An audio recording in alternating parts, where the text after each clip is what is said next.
Join us on this multidimensional journey as we uncover the timeless connection between medicine, magic, spirituality, and the mysteries of the universe.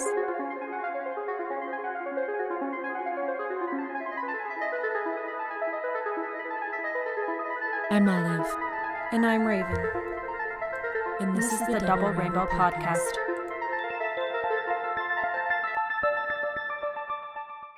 Welcome back to the Double Rainbow Podcast. I'm Raven. And I'm Olive. And today we are really excited. We're going to be talking about lunar magic and moon rituals, which we just had a new moon in Cancer. So we thought, what a perfect time. Let's go ahead, dive deep into the origins, what they are, how you can do them, and how to incorporate them into your life. Shall we? Okay, so Raven, how would you describe what are moon rituals and what is lunar magic? Okay, so moon rituals are an ancient practice that are still done today. They're actually picking up a lot of speed in society. You'll see it on TikTok, BuzzFeed, all that kind of stuff. They're pretty hot right now. They originated in places like Egypt, Babylonia, any culture that worshiped the moon.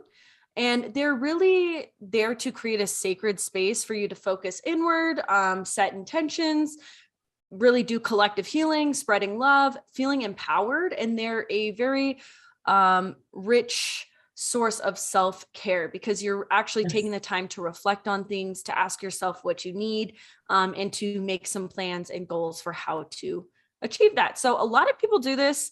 They don't even realize why. They don't know the origins. Obviously, in society, we all talk about how the crazy full moon, but we don't really know where that's coming from or the correspondences and things like that. So it really can vary from person to person, but generally speaking, moon rituals are for self-reflection, goal setting, and mental block release, and they are universally advantageous practices. So that's why we want to talk about it with you guys.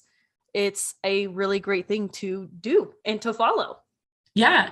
And one thing I wanted to mention, this was actually an argument going around on the internet for a while about worshiping the moon. They were like, oh, moon rituals are a form of worshiping the moon.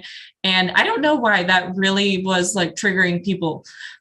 So is it the same thing? It can be and it can't be. Some people may do what we would consider worship, which is generally more like paying respects to a deity. So if you do have a specific deity for the moon, which we'll talk about later, a personification of the moon, and you do worship that deity, then that would be a more worshiping ritual. But a lot of the times when we're talking about moon rituals, it's not really worshiping the moon. It's more working with the energy and the flow of the moon. So a little bit different. If anything, you're kind of worshiping yourself.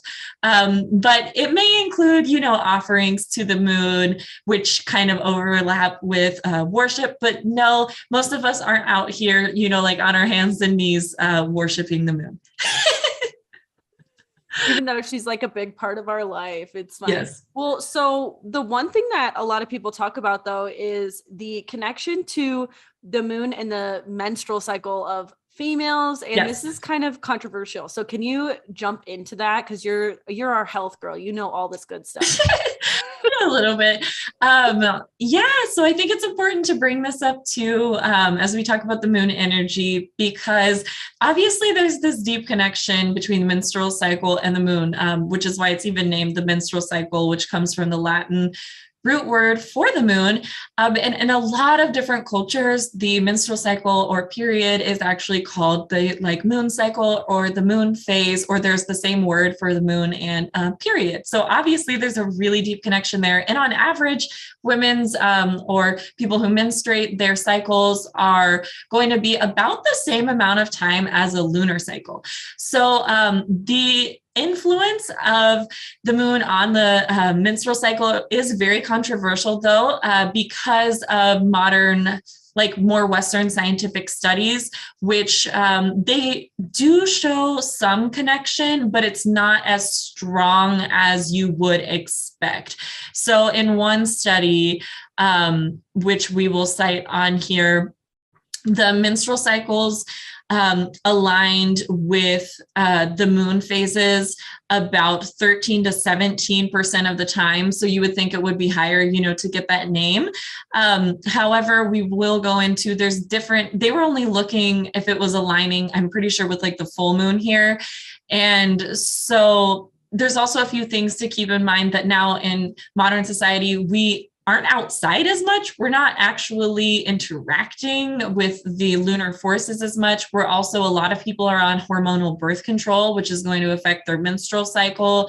And we're getting a lot of other hormone altering compounds in our lives that weren't around previously. So I think it's also possible that maybe our menstrual cycles aren't as in touch as they used to be.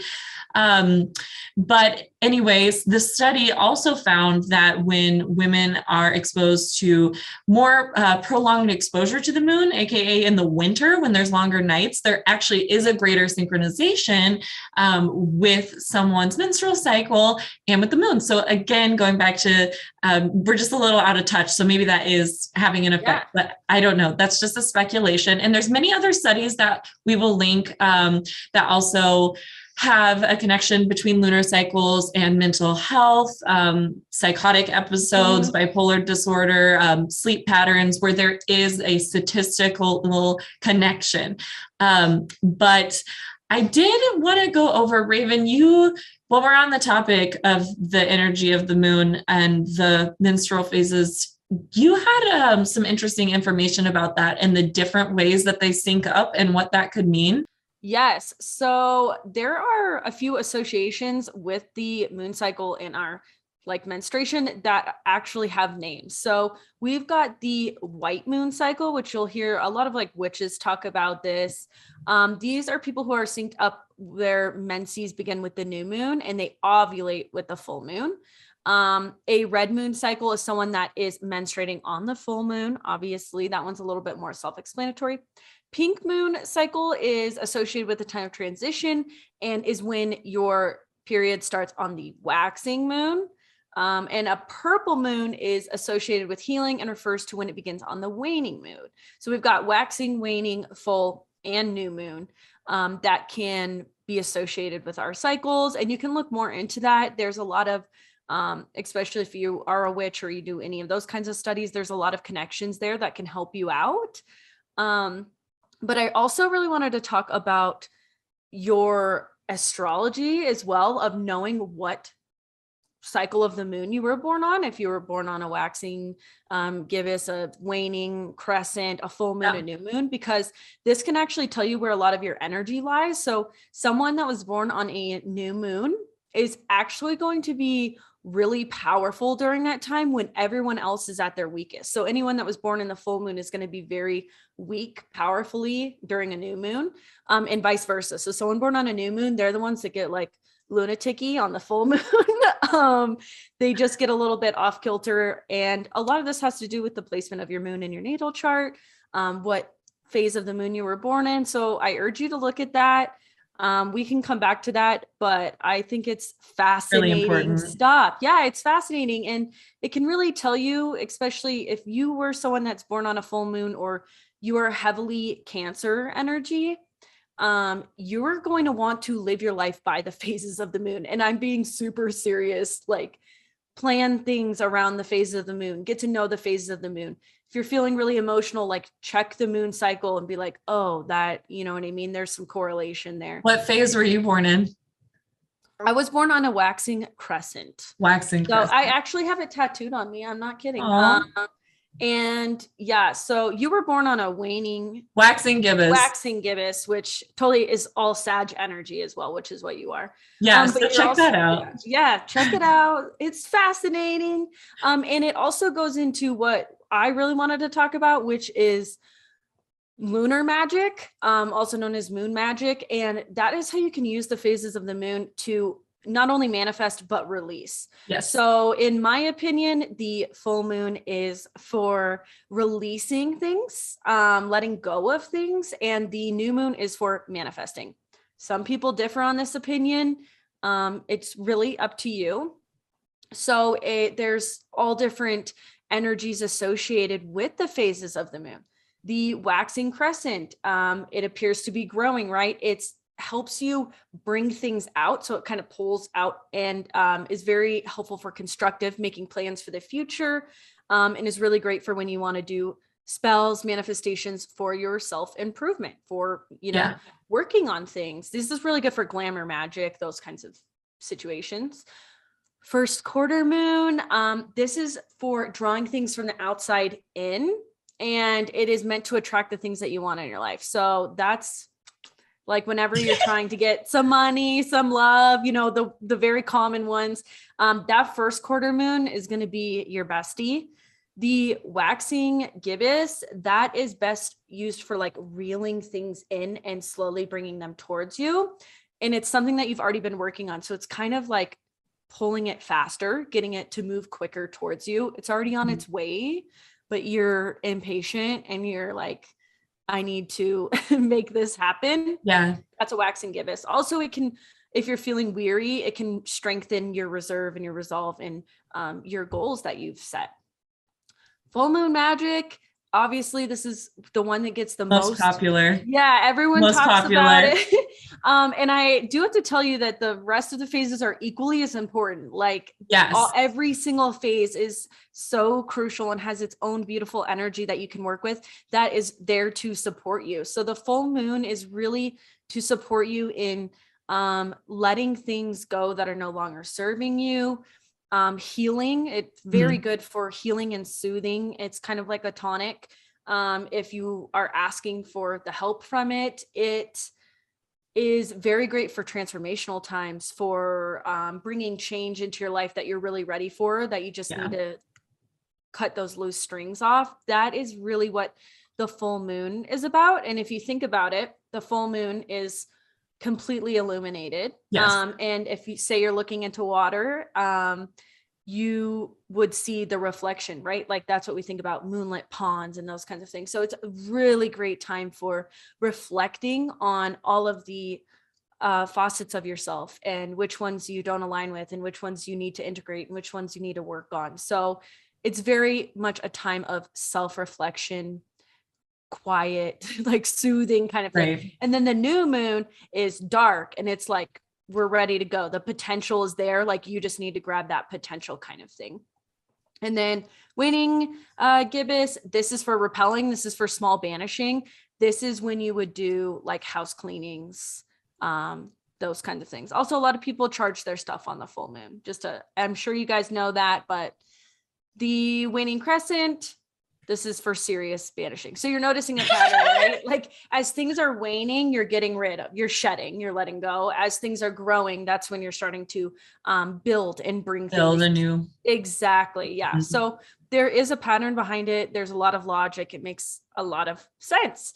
And so does all of the like herbs and stuff that we're going to talk about. A lot of it makes total sense. Right. And I will also say, so it's super useful to consider these kind of like well-known energies with the different phases. But the reason that we brought up the menstrual cycle is because if you are somebody who menstruates and how that is lining up currently with the moon phases will also affect the rituals that you do and will also affect how you're feeling around that time. So for example, if I'm menstruating around the new moon, which is pretty common, then my intuition is like, honestly, next level. It's so intense because the new moon is that time of darkness where, a lot of our subconscious is revealed to us. A lot of the things people are hiding are coming out. And it is some of that, not bad, but just like darker energy. And so that on top of like menstruation, it can be a very intense time. I do tend to like hermit pretty hard in those moments. So also, kind of paying attention to how you are feeling and how that lines up with the moon phase. So it is like kind of like a multifaceted process and experience. Yeah, it's fascinating. Like. Yeah. So one thing that we also wanted to talk about that you've probably seen is that a lot of people use moon rituals for setting intentions. And that is something that is a really beautiful practice. And just one thing to think of as why moon rituals and considering the phase of the moon or the energy of the moon is important is because many intentions will flow through our mind and our energy body daily. Okay. Do we always keep them? No. Sometimes they're just a fleeting, thought or feeling. But sometimes we really do need to seize some of those intentions, take hold of them and really manifest them, really actualize them. And so using the lunar phase to help guide your focus will really complement the intentions that you set, and it will give you that extra energy behind them too. So just keep that in mind. And then something I really want to hear Raven's perspective on is using spell work in moon rituals or in moon magic. Yes, that is my favorite thing. Really what I say about the moon, especially just even if you're starting small, you're working with the new moon, you're working with the full moon.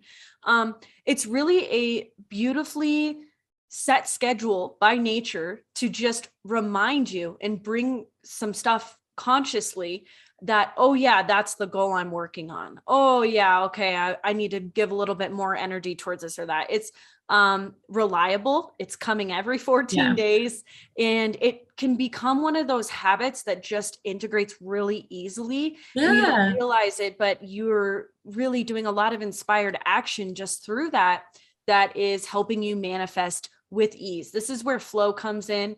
You're aligning with nature cycles, and it is helping you out, and it's working for you. So if you haven't done this, I encourage you just to try at least a month, and you'll probably feel the support. You will feel like you're getting a little bit more momentum than you would by yourself. Yes. And those kinds of things. So this is where it comes in of setting the physical rituals of, if it's a new moon, like I will put salt, I'll sweep away salt and put more salt on my doors, and I'll clean my house. So it's like the one time I like really clean my house is on the new moon, so that I feel clutter free to just like go after what I want.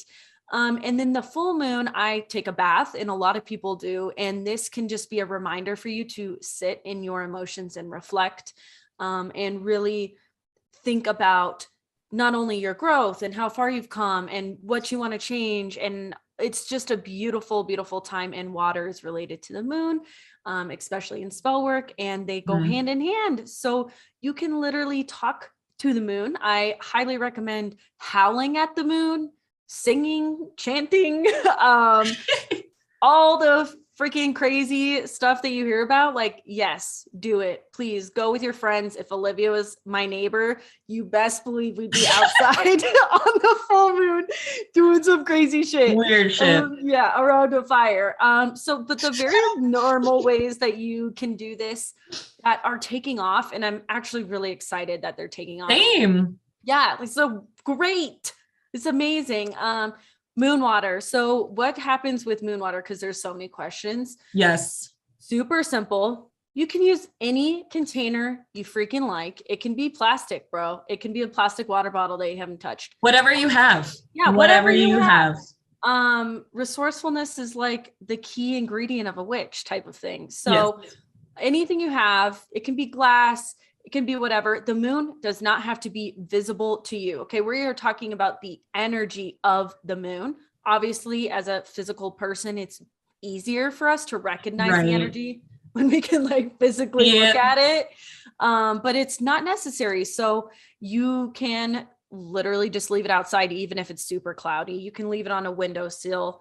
As long as it's just, as long as you're putting out the intention that it's soaking it up, then you're set. And the moon water can be used for a lot of things. So you can drink the moon water. A lot of people just put one glass out and they'll drink the glass the next morning. I jar it. So I'll do like multiple jars. One's for my plants, one's for me to drink. And then one is for, I like bathe my crystals in it occasionally. Yeah. And what's really important is you're going to want to decide if this is the moon's energy that you want to use. So that you want to use. Yeah. Especially we haven't talked about, but if there's an eclipse, Typically you don't use that energy because it's a little like chaotic. Some people thrive in chaos. Go for it. There's nothing wrong with that.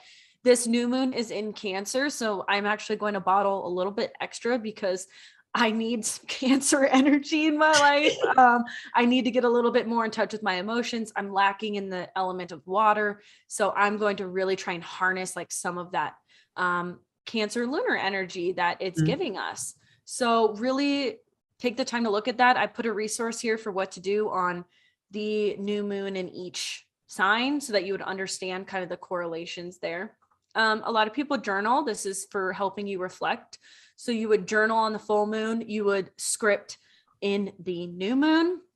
And what do you mean by script, just for people listening? Yes. So scripting, a lot of people have so many views on this, but I really just want to be simple and basic. And the best thing you can do is just write as if you are living your dream. So, you know, on this new moon in Cancer on January 17th, I am thriving. I have a career that I absolutely love. People are coming to me from all across the country. I am totally booked up. I can't believe it. I'm living my dream. Thank you so much. Blah, blah, blah. That would be scripting, of acting as if you already have the life that you want. Perfect. Yeah. And that would be on the new moon, where you could do a candle with it. I highly recommend candles or fire magic on the new moon for manifesting, and then water magic for the full moon. So it's up to you. I am going to put a workbook here with actual spells for you guys. Great recommendations. I love it. All that good stuff. Like if you need somewhere to start, we got you. Obviously I practice witchcraft like full time, and this is what I love to do and talk about. Olive is the best divination, tarot teacher, everything. So can you talk about why we should be divining and talking with our guides during this time? Yeah. So anytime is a good time to divine, almost. But working with the moon's energy, again, just as with your intention setting, is going to just give it that little extra oomph. It's going to give it that little energy behind it. And it can also guide the process of your divination. So one thing Raven actually just mentioned was, not only are we looking at, is it waxing? Is it waning? Is it crescent? Is it full? What we also have to consider is, what's the astrological sign? And that information, that might seem overwhelming at first if you don't already follow, but I assure you there is a lot of information out there. And that's going to give you even further context on the current lunar energy. And then you can use that information to guide your divination, right? Because if that is the collective energy right now, like if it's a strong full moon in Cancer and you've got that high water energy, it would be a great time to do some divination on your inner emotional state, and talk to your guides or talk to the spirits around you about what is some information maybe I've hidden from myself. What's some of that watery information or some of that watery energy that I need to be more aware of, or some messages related to that. So it can just kind of like tailor your divination practice, essentially guide you in the questions that you're asking and the focus of your divination. Another thing that I really enjoy doing with moon cycles are ritual baths, and the herbs that I might use for those, which we'll talk in a second, will be informed by lunar energy. So there's specific herbs that work really well with the moon energy. And so baths are not only like just very relaxing, but they also cleanse you spiritually. And they also help you release things emotionally. And because the moon is of a watery energy, fully submerging yourself in water is like the most in tune you can get with it. So really, I suggest going all the way on these lunar ritual baths, getting the herbs, getting the candles, the music, cleaning out the tub before you do the bath, adding the salts. I mean, whatever it is, again, whatever you have available to you, that makes it more of a ritualistic process instead of just like a normal bath. Super fun, important. I have a question, because you know what? I took one today because I wasn't going to take one tomorrow. So I'm like, oh, the energy's still there. And I did the weirdest thing. of I sat in the bath, right? And I was like looking at my own reflection in the water, and all I could see was the outline. And I just like was like, I choose to release or whatever. And then I just dipped my Good. like baptized my You face. baptized yourself. Good job. No, that's perfect. I was going to actually say, when you were talking about moon water, something that I actually use for it is I use it to cleanse the energy centers on my face. So I don't even use soap when I do that. Like, that's separate from washing my face. That's an energetic cleanse. So what you did, you were just intuitively guided towards doing that. We have very, very strong energy centers on our face, and cleansing them with water is amazing, especially considering that's where your third eye is, which is also has a strong watery nature to it as well. Very, very, very powerful. Some other ideas for things to incorporate into your lunar rituals is the use of sound and music, and that can be either listening or producing. I know you may feel uncomfortable with making music, but a little bit of singing that nobody's going to hear can actually go a long, long way, because it just helps you align with that vibration that is being projected essentially by the moon. And also to keep in mind, incantations are a sonic vibration. Yes. So speaking things out loud. I always tell people, put your hand in front of your mouth when you speak and feel that energy. Really feel it come out of your mouth, and feel that's what you're setting out. You know what I mean? That's what you're sending out into the universe. So that can be a form of like sound healing. But, listening to high vibrational music, or music that either, it depends what phase we're at, but it either helps you let go, or it helps you bringing in the vibration that you want, or helping you let go of it. Really, really, really important and useful. And obviously there's a lot of other things that you can do with your rituals. Make it your own. Obviously, you can use other people's ideas and practices, but at the same time, don't feel constrained by what we've said or what's out there. Make it your own. Yep, I could not agree more with you. And that's why I also like howling at the moon, singing, like all of those kinds of things where if you think about it, your vocal cords are literally creating a vibration, that which is creating the sound. So you're like totally accurate on that. And if you can just get the vibration out, if you can release some of that energy and speak what you want into it, or speak what you want to release, that is massively powerful. And that energy is there to support that. So just even if it's, in your bedroom and you're just like, oh, like really quiet, like if you do it enough times, like enough cycles, you're going to be doing it in no time. And I promise you, your partner, whoever you live with, will get very used to it. Like they won't even hear it anymore. No, they don't even question it. Like they'll just be like, oh, look, their moon water's outside, or, it's just, anyway.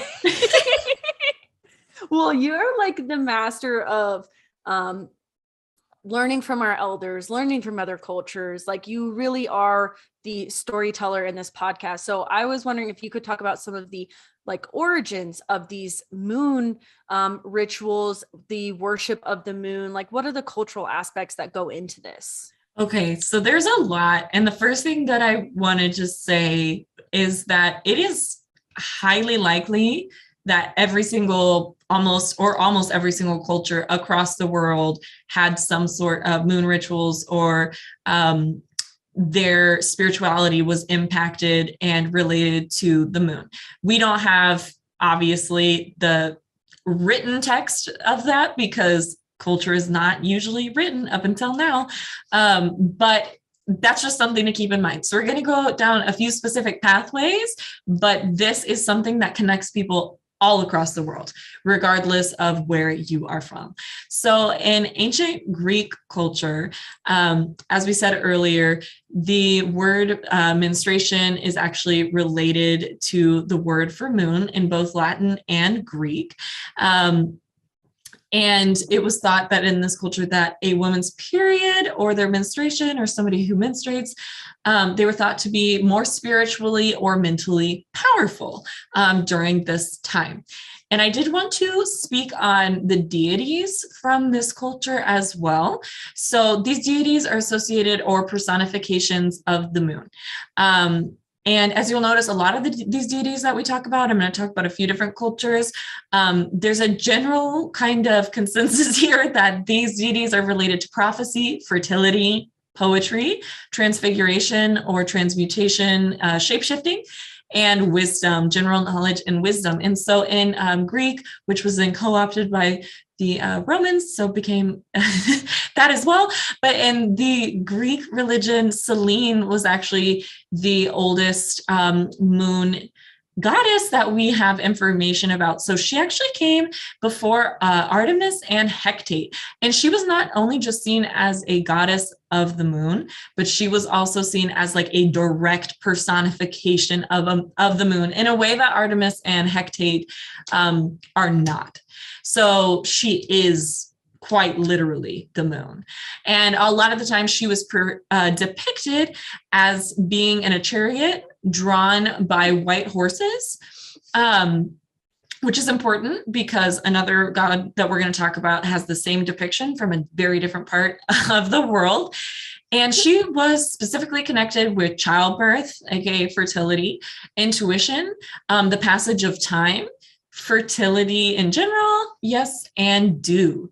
And so I think it's interesting because there's a large connection here with, if you've ever heard of Lord Chandra, also known as Soma, and this is a Hindu moon god. Originally, this was a goddess, now is referred to as a god. That's kind of controversial, what happened there with the patriarchal transformation of some of their deities.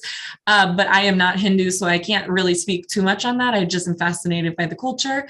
But Lord Chandra, or the moon god, is associated with fertility, water, again, and plants. So they are also commonly depicted as being in a chariot, holding a white lotus, and being drawn by white horses. So as you can see, these places are nowhere near each other, but they have the same depiction for their personification of the moon. How strange. Chandra is also related to dew, which I think is beautiful and very specific. The imagination, your mother, beauty, softness, the mind, emotion, the things that we've been talking about as being related to the moon. And then also, so Chandra, the other name for Chandra is Soma, and Soma is also the name of an entheogenic drink used in ceremony as well. And that is, yeah, I could go on about that, but I'm not today. So, and one more that I wanted to just bring up before we talk a little bit about herbs is Caradwyn. And Caradwyn is the Celtic personification or goddess of the moon. And Cara is actually the word for cauldron. So Caradwyn is the keeper of the cauldron. And she is like depicted and associated also as the crone, or like the grandmother energy. She's a goddess of darkness, a prophet, a shapeshifter. And as I said, the keeper of the cauldron. And the cauldron, it holds a potion of knowledge and wisdom, inspiration, connecting with the underworld, and transmutation. So if you take some of this potion, which takes 1 day, or 1 year and 1 day to brew, those things can come through to you. So she's also the high goddess of wizards and witches. So again, she is related to water, the element of water, just like the other deities we talked about. She's related to fertility as well. And like the other ones, also knowledge and wisdom. So as you can see, these places, these cultures that had no contact with each other for a super long time had very, very similar symbols. And that is just the beginning. That was just giving you a little bit to get you all interested. So and what's fascinating is in astrology, which is quite old, the moon is also associated, it rules Cancer, and Cancer is a water sign. It's associated with the mother, the home, It's associated with our emotions, our imagination, our sensitivity, our psychic senses.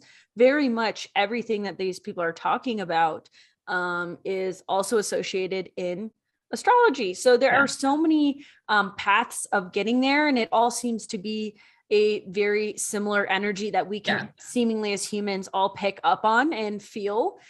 So I think that that is fascinating. And all of these patterns really do run through in the herbs that are associated, the crystals that are associated, the colors that are associated, especially because in astrology, Cancer, or the moon rules the stomach, it rules the breast, and it rules the reproductive system. And so you're going to notice that there's a lot of correlations there between herbs that help in those areas of your body and herbs that are associated with the moon. So traditional lunar herbs include star anise, cabbage, camphor. So I, as a witch, burn camphor on the full moon and just like use that kind of smell because it's this fresh, purifying smell. I use it to help me release cucumber, iris, jasmine, lettuce, lily, poppy, violet, willow, lotus, moonwort, mugwort. Obviously, and we all know mugwort's associated with those psychic energies, the imagination, the intuition,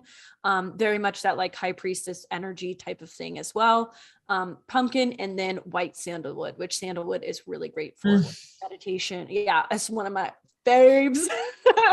And jasmine. So I love it. Some people hate it, but it's strong. It's strong. So so you are our herbal gal. I'm like the witchy herbal, but you really know what the associations are and how this works. So can you just like talk about some of the flowers, the resins maybe we could be burning? Yeah. The energetics of it. Yes. And so we've really focused in on a lot of the watery energy. And I realized we didn't make the exact connection that is also a huge connection or symbol for our intuition, which is again why we kept bringing up menstruation, because a lot of cultures always saw kind of outcast women while they were on their periods because of the immense power that people have is like feared. You know what I mean? And so a lot of cultures and religions began to actually fear it and kind of demonize it because of that. So a lot of these herbs that we're going to talk about are also really, really strong, intuitive like triggers, just to keep in mind when you start working with this. So along with being like intuitive triggers, these lunar herbs generally, not always, but have properties of being cooling and moistening, just like water. So they embody what? Sorry, I just went real dirty in my mind. We were all thinking it. I heard the word moist and I instantly thought female. I don't know what.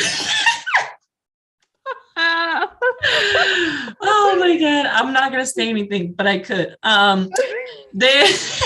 So these herbs usually represent feminine, like you say, or the yin, also pronounced yin, aspects of the universe that are worked in polarity with solar herbs. And again, going back to stuff, people who have menstrual cycles, we function on this kind of like monthly hormonal cycle, whereas lunar herbs and whereas solar herbs and people who function on solar cycles, like people with penises, they function on their hormones function on a daily cycle, just like the sun does. So you see where the connection here is coming, where that polarity comes from. So a lot of these lunar herbs have a very nurturing quality with them. I'm not going to lie, sometimes they can be a little jarring if you have your intuition really shut off, though. Just bringing that out there if you've really been not paying attention to things. Some of my favorites that I want to highlight working with are jasmine. And this can be used in so many ways, but aromatherapy with jasmine, it is delicious. And you will know very quickly if you like it or not. And mugwort is another one that I want to highlight. But one thing is that digestive herbs can be very helpful for you in this time, because digestion is not only digesting our food, digestion is about digesting our emotions too. And so when we're working with the moon, we're working with this energy, working with these herbs that help with digestion is only going to complement that, which jasmine is actually one of those. Bitter almond as well. This is something that has great digestive properties, but it also has sedative effects, which is going to also give you that like in touch with the intuitive, calms your nerves. And then sandalwood and myrrh, very similar in terms of kind of triggering you into a more intuitive state. But other things that would help with digestion that also are lunar are, I know it's very simple, but spearmint. Spearmint is very powerful to use during this time, and aloe. Very cooling, very powerful. And then any herbs that are diuretics that essentially have you pee more can be helpful, because that again is going to move things in and out of you with fluid regulation. Obviously, this is about water. So mugwort being one of those. Be careful with mugwort though, because this can really, really, really affect your menstrual cycle. And if you're pregnant, please do not ingest. Do not take. Like seriously, it can cause very bad. Yes, with every herb. Say on this, but with every herb, like always research it before you take anything. Always research it, because these, yes, they're herbs, but they have strong effects. And mugwort can cause contractions, and actually it's used as an abortifacient, and it can bring on your menstrual cycle if it's late. Good to know. But it also helps kind of regulate the flow of blood and other watery substance. And then herbs that, okay, this is a little bit different, but herbs that help with sleep and dreaming are also going to be important to use in moon rituals. So I would suggest looking into, being careful with this one too, but looking into valerian, very strong. Very strong, but it really helps you with sleeping in the dream state. Also, blue lotus, great herb for dreaming, highly associated with the moon, will give you strong, trippy dreams. Poppy, so California poppy, things like that. Okay, I'm not talking about heroin, but will also kind of work with the lunar energies and put you in touch with that side of yourself. Yeah. So the last thing I have about herbs that I just realized there's a bit of a connection there is you were saying like cooling herbs. Yes. And things like aloe, right? Like what Mint. else does aloe do? It soothes. It soothes right? you. Mm-hmm. And so that is very much what that energy is for. That's what water is for, is to soothe and to be a tonic and to really help you. So I thought that was really fascinating. And just the connections, I really urge you to look into those. So I'm going to talk to you about crystals, because it's going to go all the way back to those stories that you were telling.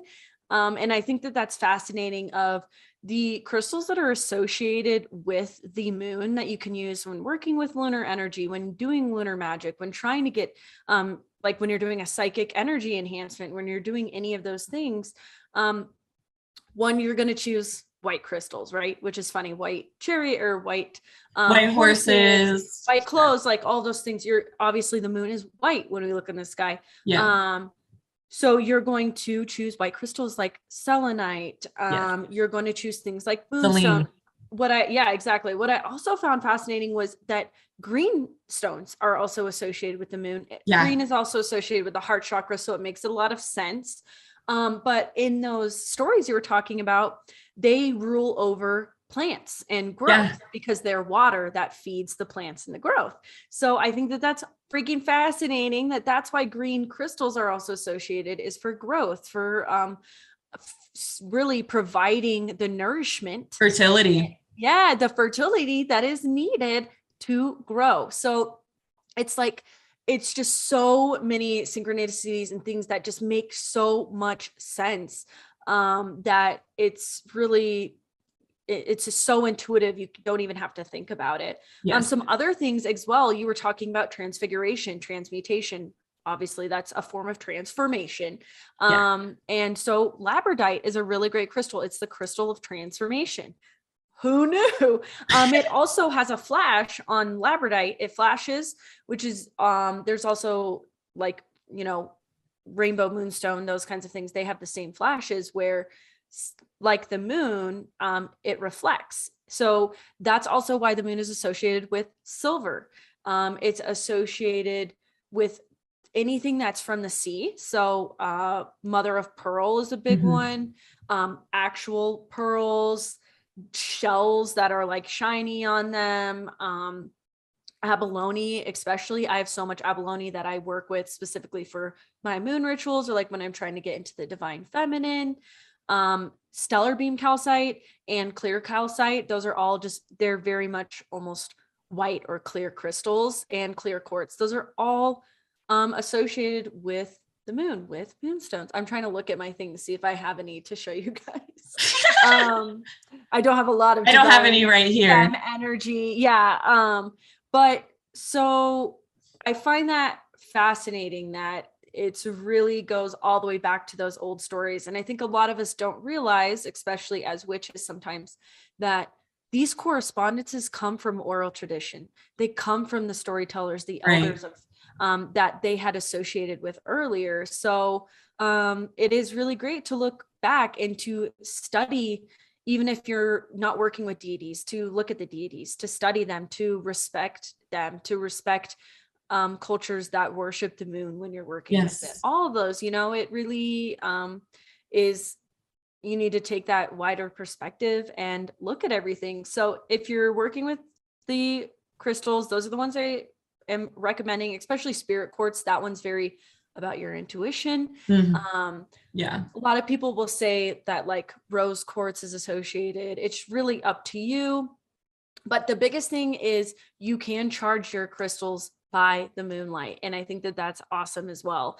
So you can cleanse them and charge them just by leaving them out in the moonlight. She'll wash, basically the vibe is that the moon is going to wash everything away, purify, and start anew on those crystals so that they're ready to be given a task next. So, and you can wash yourself in the moon as well. Dude, she is so good for everything. I forgot as well, like aquamarine, obviously that one's associated with water. It's also translucent, so like anything glass, like sea glass, if you have that on your altar, those are all very much associated with the moon. So if you guys are into crystals, that is your go-tos for now. So the next moon that's occurring is on Wednesday, February 16th. So that's going to be in literally exactly a month. And it is in Leo. So that's going to be a dramatic moon. I don't know if I'm ready for that. To be honest. Oh my God. Everyone prepare. And oh my gosh, it's happening like right after Valentine's Day. Y'all, I feel like people are going to be acting up. That's the vibe I get. That I don't want to make you stress, but I feel that's the vibe I get. There's some temper tantrums to be had on that full moon. Leo is also ego. Yeah, ruled by the sun, right? Which is the antithesis of the moon, but also the yin yang. So it can work together. It's not always opposing energy. It's really what you do with it. But you're going to notice initial resistance, especially people like me. Oh God, Leo rising. That's me. If you're a Leo rising or a Leo moon specifically, like those are definitely going to knock you. So check what house your moon is in. Mine is in the 12th house. This is great. And it'll tell you what area. So if it's in the 4th house, it's going to affect your home life. It's in the 10th house, it's going to affect your career, like those kind of things. And honestly, I think you should just be ready for some dramatic shit to happen. Drama. Yeah, some drama. It's also fire energy. So it is good for manifesting. It is good for like getting the spotlight, getting attention. However, it's a fixed fire sign. So this might be where you are feeling a lot of your very rigid patterns, your crystallized behaviors. They're going to become very apparent to you. Like those tantrums, like if you're like, oh, wow, I always react this way. It's really trying to provide you a catalyst to dissolve some of those and to start anew, because Leo is all about trying to release that power that is fixed. You have to dissolve it to release it. So I think that's fascinating. And remember that the energy is present before, during, and after, so you can still work with it. It doesn't have to be right when it peaks, with it shining right on you. Yeah, like if you're like working that night, or you know what I mean? Like you don't have to stress that you missed it. Yeah. Yeah, I think that just do what you want to do. Do what feels right. The full moon we also have a new moon coming up before then. I'm pretty sure if this is on the 16th of February, then it's going to be on February 2nd. That is going to be a new moon, and that's when you're going to want to work on those manifestations. Once you have released, which was a few days ago, some of those emotional blocks, some of those deeper subconscious programs that are coming up, those kinds of things, you're ready to manifest now on February 2nd. And get going, get doing the thing, start these habits, start these little rituals in your life, because I personally can attest that they bring me pure joy. Yeah. And they I don't find it to be work. Yeah, go ahead. They also bring a connection with the earth. Like, I know it's the moon, it's different, but it is like an earthly energy. It brings that connection with the earth and the cycles with the earth in a way that gives us like structure, but not in a bad way. You know what I mean? That structure that we really desire to have, to be following the energy, and that our ancestors and that humans for so long, like this was their way of telling time, and amongst other things. So it can feel really good just to kind of get back in on that.